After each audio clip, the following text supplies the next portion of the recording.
Hey everyone, welcome back to Using My Story. This particular segment is going to be what's called our School of Drugs. Every single week, a couple times a week, we're going to record videos where we talk about specific substances. We're going to talk about the addictiveness of those substances. We're going to talk about the withdrawal symptoms of those substances. You know, what people go through when they use those substances, even what the high feels like. And every couple of days, we're gonna release a new video. And our goal is to be able to launch out a video for every single substance. And we're gonna let you know what happens with every single drug. Today, we're gonna talk about methamphetamine. And just so you know, methamphetamine was my drug of choice. I used methamphetamine for over 5 years, and it literally destroyed my life.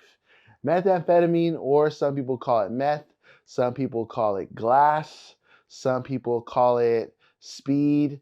There's different names for meth, but methamphetamine is a highly addictive stimulant, and people can snort it, they can smoke it, they can inject it, and we're gonna go over all the details of what exactly meth is. So let's get into it. What are the signs of meth addiction? You know, one of the major signs of meth addiction is decreased appetite and weight loss. You know, if you know somebody who you think is struggling with meth, one way you could know for sure, or one of the big red flags of a meth user, is somebody that used to have a good appetite, now all of a sudden they don't want to eat no more. Or somebody that used to be overweight or even healthy. You didn't have to be overweight. You could just be healthy looking. They would slowly start to lose that weight and really just become skin and bones. I've seen that in my own personal experience and with many other people. The weight loss is a massive, massive sign. Another sign is increased talkativeness and or agitation. If you notice somebody's talking a lot more than usual, they just can't be quiet, you're trying to do something else and they just keep talking and talking and talking, or they're agitated, things that didn't used to bother them are now bothering them.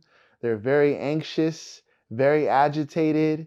Every little thing gets on their nerves. Every little thing bothers them.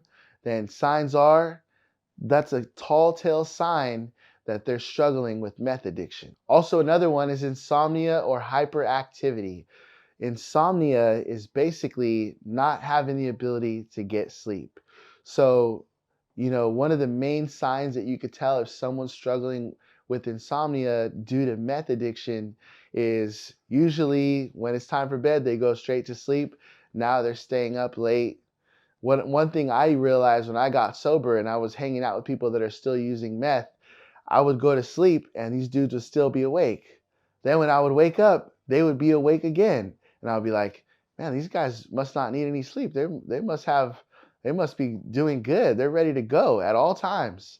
I didn't realize it, but these people were actually using meth. They're up all night. They're up early in the morning, not getting much sleep. And the opposite of that is when they run out of meth, all they want to do is sleep. You go to see what they're doing during the day, they're asleep. You try to check in on them, they're asleep. That is sometimes referred as a come down. When you run out of meth, you don't have any meth left, or you just were using it for so long that your body just shuts down and your body has had enough. I've been in situations like that where I was trying to use day after day. The longest I ever stayed up off of meth was 13 days. How do I know? Because every single day I was tracking it. Because that's another sign of a meth user. They're super hyper focused on all kinds of crazy details. Super hyper focused on things that nobody else would really worry about. They're super hyper focused on those things. So I was up for so long because number one, I was suspicious. I didn't want anyone to try to take advantage of me or take any of my meth or try to leave without me or steal my girlfriend. All these crazy thoughts that I had because I didn't want to go to sleep because I was suspicious. So I stayed up for all these days, and finally I woke up in a broken down limo. It was like an old limo, old black limo, and it was full of trash, and it was like a trap house on wheels, basically. And I woke up and everybody was gone. And that's when I realized, like, man, I was up for so long, my body just shut down. Another sign of meth addiction is paranoid thoughts or delusions. This could go so far. This is literally something we could do a whole nother video on when it comes to meth use. But to keep it short and to keep it simple, paranoia and delusions are a big, big part of meth addiction. This goes anywhere from people always peeking out the window, looking through the peephole in their door, always wondering what that sound is outside. If the dog barks, they get up, they start getting nervous. All those type of things are a part of struggling with meth addiction. Super paranoid, super delusional. They start seeing things that nobody else is seeing. They start seeing shadow people no one else is noticing, and they get spooked out very easily. I remember one time when I first started using meth, I was still living at home and I was ironing my clothes. I was spending extra time ironing my clothes. I was trying to, starching them up and making them look real good. I was on that meth. And my mom walked in the room as she normally would. When she walked in, I was like, "Hey, what's going on? Why are you walking in like that? Why are you trying to creep up on me?" She wasn't even trying to creep up on me. She just walked into the room. But I was so spooked out. I was so tweaked out.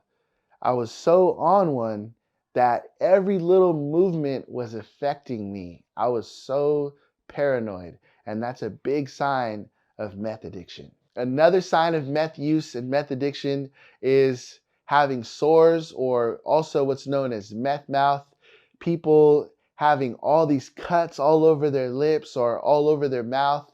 Not have it's basically bad oral hygiene.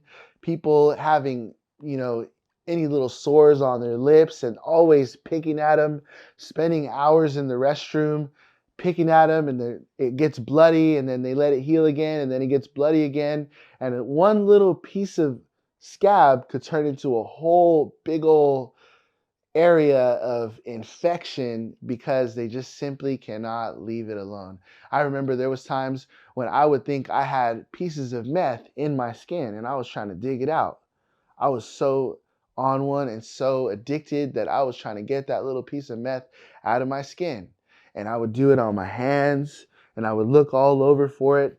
And I wholeheartedly believed there was little pieces of meth in there, and I would just keep digging at it and digging at it and digging at it till my stuff was bloody, scabbed up, infected, and just nasty. The last sign we're going to talk about for signs of meth abuse and meth addiction is risky behavior. This again should be a whole nother video, a whole nother category of videos on risky behavior. If you know somebody who, man, they just been acting weird lately. They've been doing things and going all out in a way that they never would have done before.